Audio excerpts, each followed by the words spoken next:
Hi, and welcome to the When Harry Met Onnie podcast. This is episode number 10. My name is Emily. I live in Hershey, Pennsylvania, and this is a podcast primarily about knitting and crocheting. If you are a new viewer and have stumbled across the podcast, welcome. And if you are a return viewer, thank you so much for coming back. You can find me on Instagram as @WhenHarryMetOnnie and on Ravelry as mmeister. And if you like this video, please feel free to like and subscribe to my channel and get an update for when I post new videos. I am on an every other week schedule, although it has been 3 weeks since I last podcasted. So give or take a week or two. It's rare that I come out with a podcast 1 week right after the other, but I've been trying my best to stick to an every other week schedule. If you're a return viewer, you'll notice that I'm in a different location. I'm actually in my living room. So we had these 2 gray armchairs that were hanging out downstairs, and we had some people over today and decided to bring them up into the family room. So we now have a really nice setup up here that I'm totally in love with. We have our 2 gray armchairs and this little side table. So my office right now is pretty much a disaster. So I figured I would come in here and film the podcast, and that would be a little bit easier for me. It's also pretty late on Sunday night, but I really wanted to film an episode and then edit it on Monday and have it up for everyone who's watching. What else? I will just say that I am hosting an RBG Cal, and details about that are in episode 8. And you can also search for the hashtag RBGKAL to find out more about it.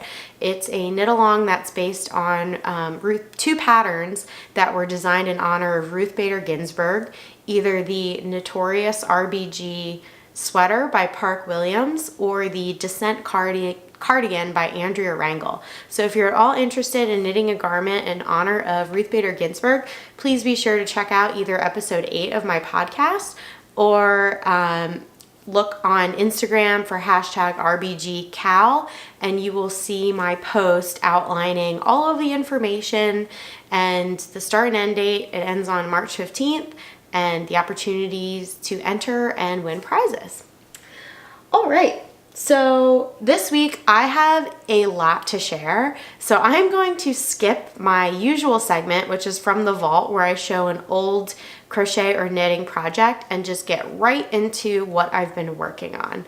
So unfortunately, I do not have any finished objects this week.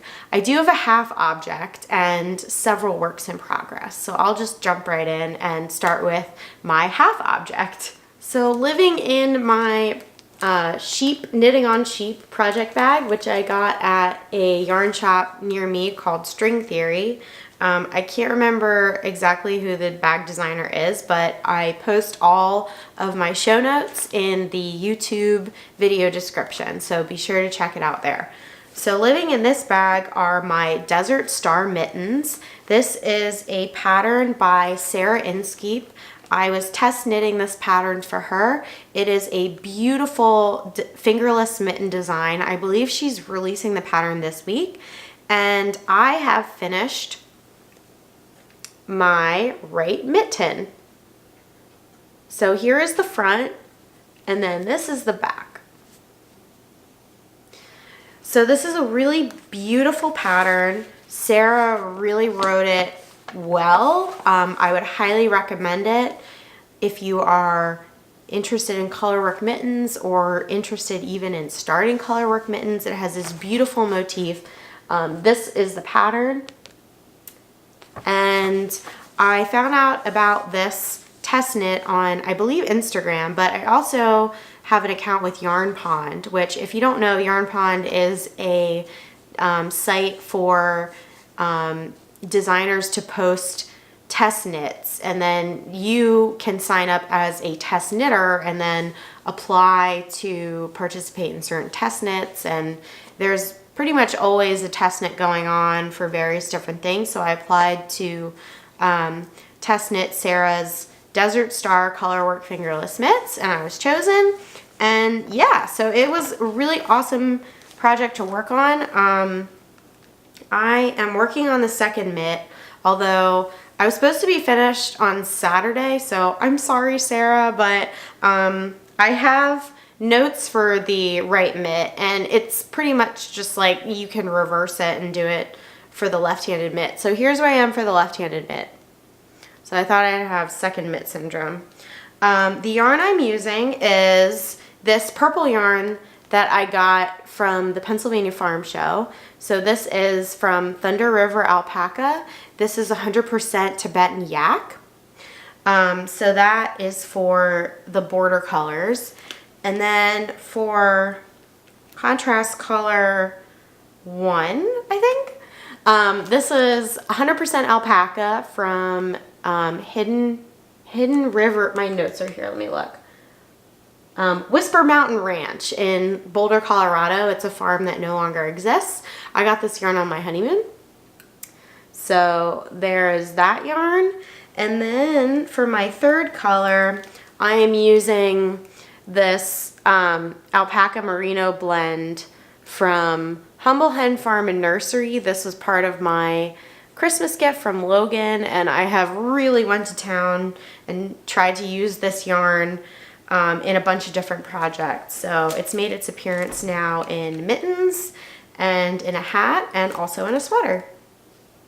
So hopefully I'll finish those mitts this week. You know, it's, like I said, it's yak and alpaca and merino, and the alpaca makes it super soft. So I knit the medium.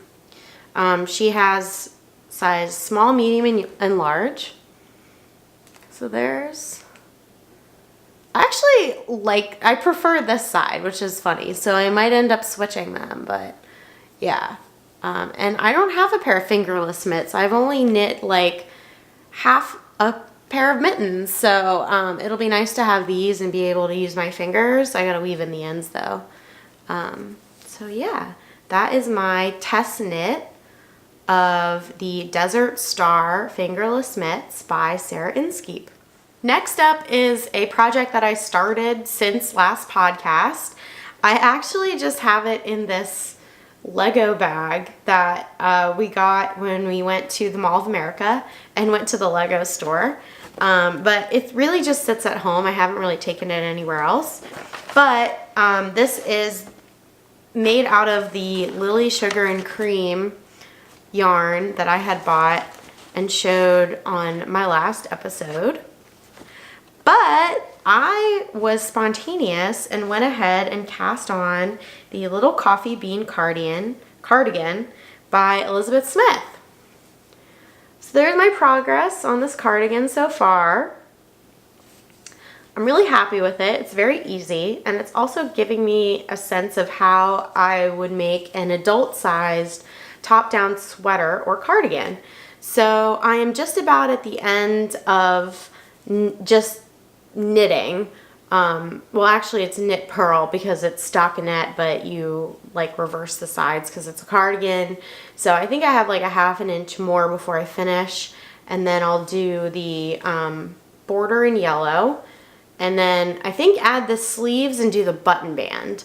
But I separated for the sleeves, so I used some yarn to do that. And I decided to use yellow for my collar, and then I'll use that for the hem at the bottom. My only issue was that I accidentally continued with the yellow past the ribbing. So let me get in here a little bit. So you can see that there is 2 rows that look like just knit with the yellow. And it's only something that I'm noticing, I guess. And I was thinking that when I get to do the hem, I'll just do the same thing. So do 2 rows of yellow early and then start the ribbing. But like, honestly, it's just a little baby cardigan. I'm knitting the 1 year size. I mentioned last podcast that we don't really know anybody right now of our immediate family or friends that are pregnant, except actually last night I found out that one of Logan's friends, he and his wife are pregnant and they're expecting a baby in August. So I am going to see him in March. So next month, like 3 weeks. So I was hoping maybe I could finish this up by then and have it ready to go. The yarn is Lily Sugar and Cream. It's 100% cotton, which will be great for them to just chuck in the wash. And yeah, I just spontaneously cast this on, and I bought the yarn on sale at Michael's. So it's been fun. It's been a nice diversion from other projects I'm working on. Okay, next up, I have my Annalise wrap shawl. I have a little bit of progress on this shawl. I have been working on this shawl since the inception of the podcast, but it is a slow burn for sure. It is a multicolored asymmetrical shawl. Starts with pink, fades to red, orange, yellow, green, teal, and now I am fading in the blue. So since the last podcast, I have finished the teal section. Actually, I think I had just started the blue. So I've done probably like 8-10 rows with the teal fading in the blue. And then I will do a section of solid blue. And I don't have the purple in here, sorry. But this is a really nice project to bring and work on mindlessly because each row is either knit or purl, and there are some simple increases and decreases. I think this will be great to have in the summer. It is a very light shawl, and it is made out of knitted Wilt in her Victory fingering, and the set is Rock Candy. So this was a kit that I had purchased from Loop Yarn. They're based in Philadelphia, and they have a couple of their Annalise wrap shawl kits. The pattern is by Loop Yarn.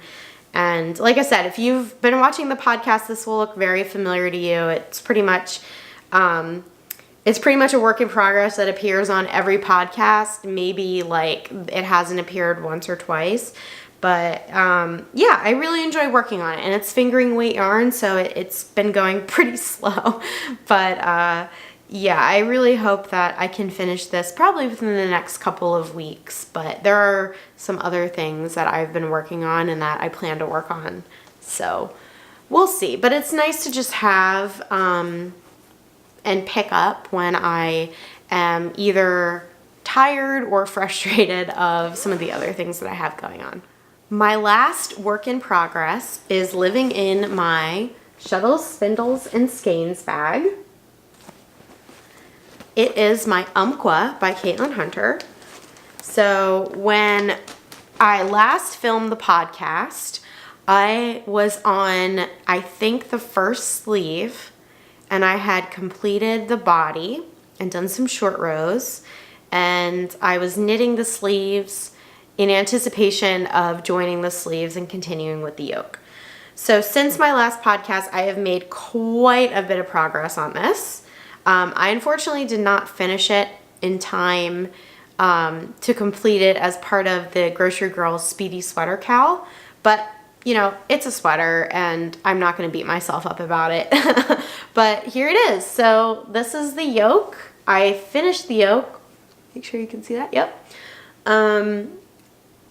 As you can presume, I finished both sleeves. I joined the sleeves to the body, and there are some armholes, but yeah, I think I'll address those after I complete the neck. So I just have, I'm almost done with this. I have, I think, 6 more rows of my main color, and then I do some neck shaping, and then pretty much done.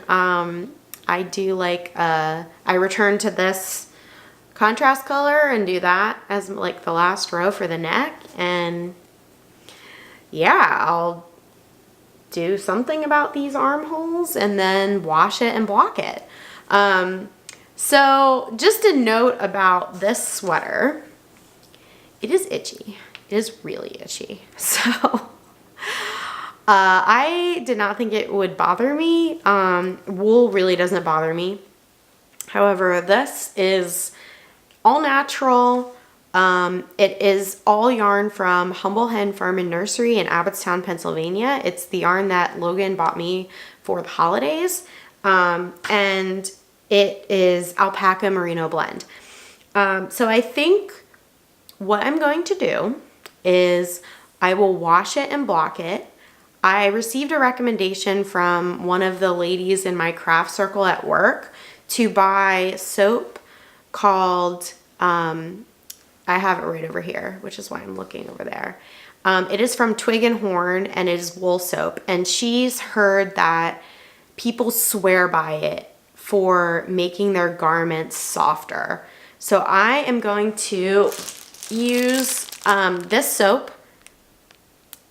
I got the unscented version. It was pretty expensive. It was like $16, and by the time they added shipping, it was like $25. But this should go a really long way. So I'm going to use this soap. Here's their card.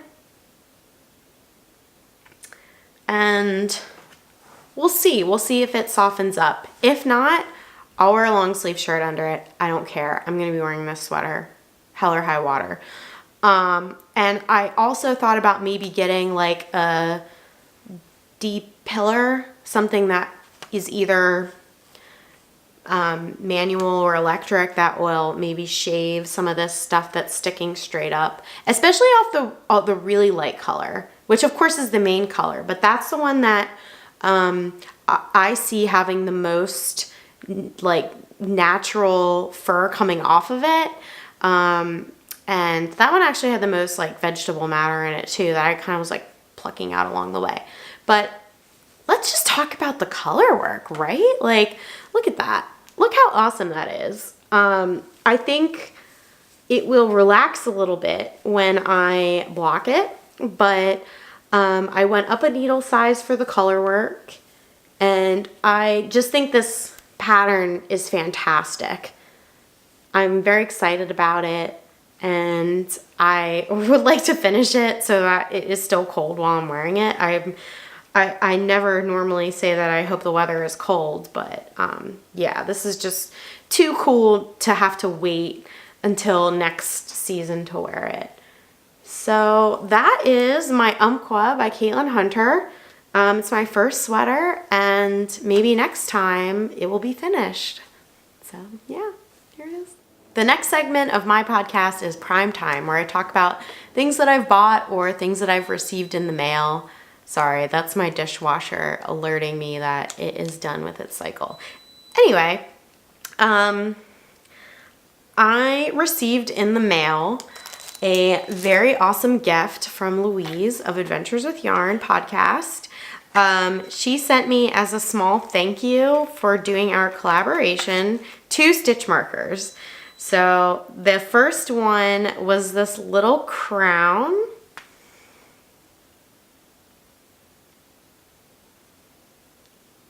And then the second one was this amazing beer mug. Oh my gosh, how cool is that?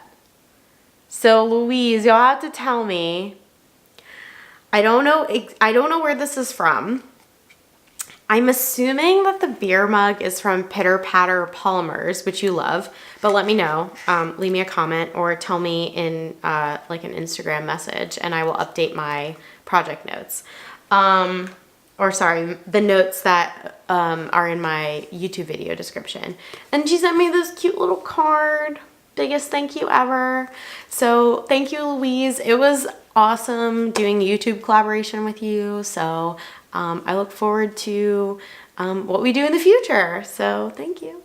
I have a series of acquisitions from a trip that I took two weeks ago now. Yeah, 2 weeks ago to the DC area to see a live podcast. We saw My Favorite Murder. One of my best friends from high school took me as like basically a wedding gift to see My Favorite Murder live. So as you do when you go anywhere, you look up and see what yarn stores are near.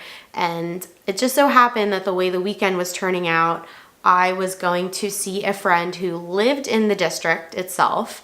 The friend that I stayed with and saw the show with lives in Alexandria, Virginia. And then before I left to go back home, I met up with a friend in Bethesda, Maryland.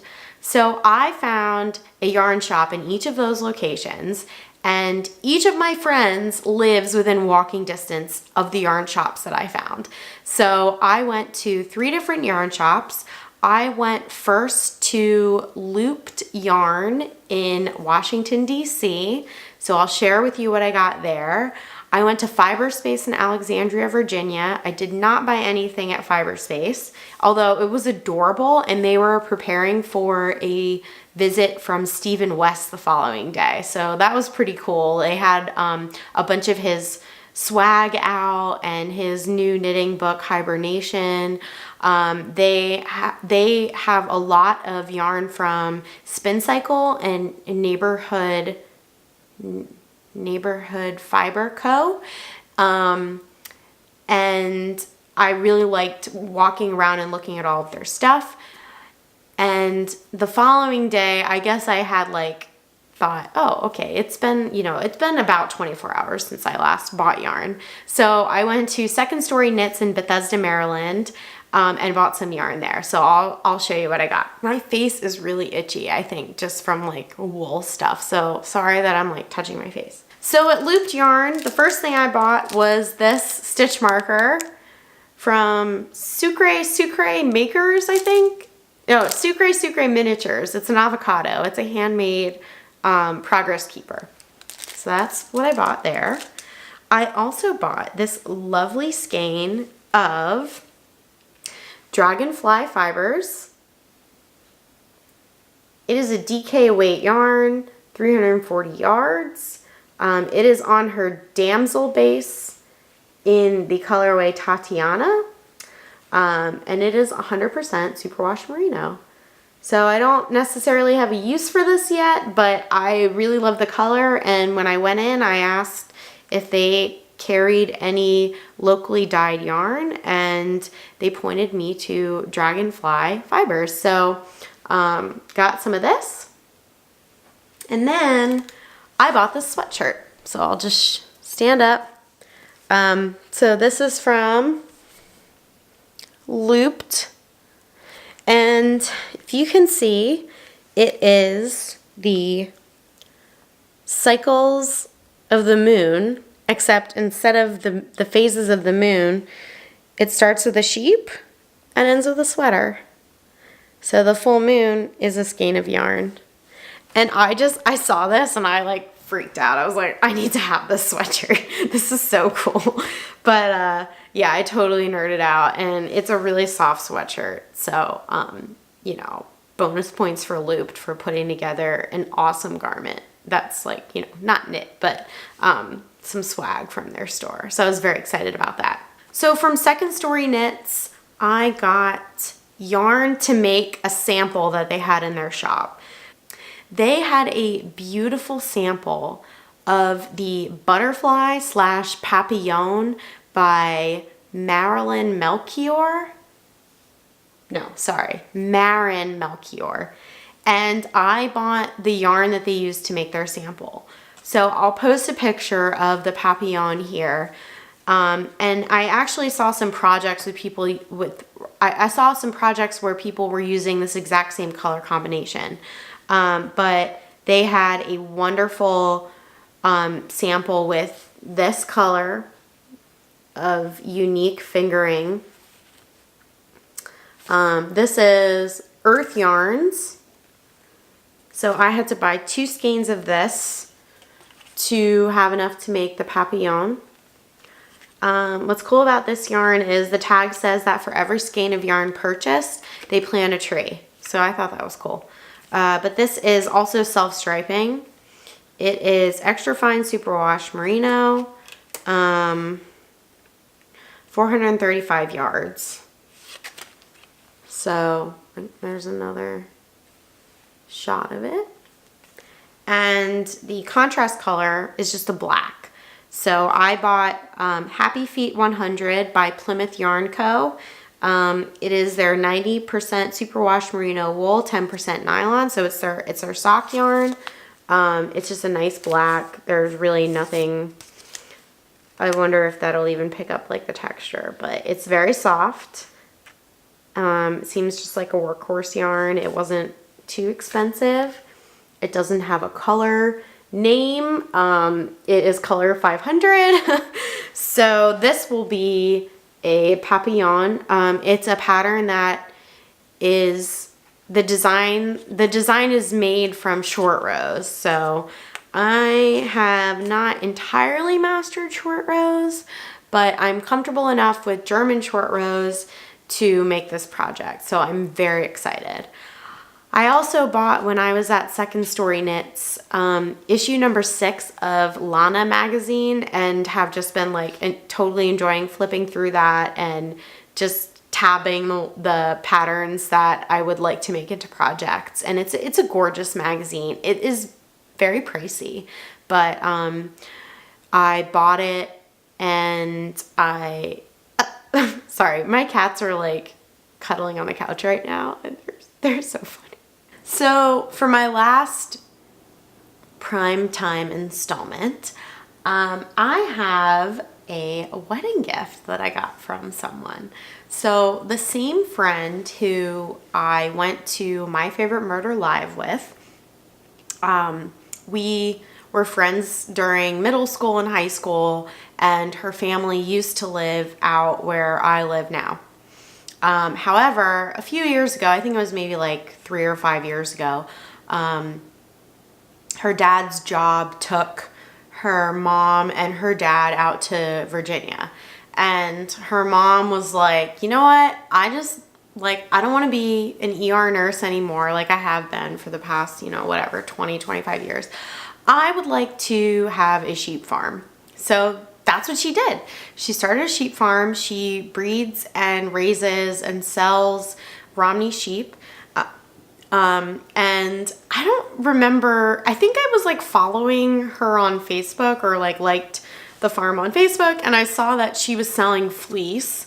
And I think I saw pictures of her selling yarn at some festival. So I asked my friend, I said, how can I get some of Betsy's yarn? Like, I am willing to pay for it. Like, whatever I need to do, I would love to get my hands on some of her yarn. So Maddie was like, okay, I'll hook you up. So anyway, I didn't realize also that her mom got really into dyeing yarn as well. So I think she sends the fleece off to get spun, and then it's returned. And so she's dabbled in dyeing. So Maddie sent me pictures of the yarn and was like, which ones do you like? So I got some, I would call this an acid blue. I got 2 skeins of this. This is from Love You Farm in, I'm probably going to mispronounce this, but I think it's Montpelier, Virginia. Montpelier, Virginia. I got 2 of those. And then I got one that Maddie's mom said was a mistake, but I think it's beautiful. And I think it actually goes with that acid blue color. So this is 100% wool. It is about, this one, it says, the tag says 160 yards. The blues are about 200. So I got some of Love You's farm yarn to work with. I'm super excited. It's just so special when you know the person who is behind the yarn, or the person who dyes the yarn. I really love that, and I love supporting those. I mean, this was a gift, but I'll definitely be a customer. So this was from Maddie's mom, so thank you. So funny, Maddie sent me a picture of her mom wearing a cardigan that she made, and I looked at it and I was like, God, that looks really familiar. I couldn't place it. And then, you know, like weeks later, I was looking at Instagram and saw somebody post a picture of their throwback cardigan by Andrea Mowry. And I looked at it and I was like, that's the cardigan that Maddie's mom is wearing. So I texted Maddie and I was like, can you please ask your mom if she's wearing the throwback cardigan by Andrea Mowry? And so she responded like a couple of hours later, was like, yes, she says it, yes, and that if, you know, that she has the pattern if you want it. So that was really sweet. But Maddie's mom also gave me like this really nice note, and then here is the farm. And I got some swag. Got this pencil. Don't be jealous. And then probably my favorite thing, like the yarn was awesome, but like who gets a sheep floof? You know? Like, this is just so cool. It's made from fleece from her sheep, and it's just like a sheep puff. So I don't know what I'm gonna do with this, but I feel like it needs to be displayed prominently. But like, it's a little sheep floof.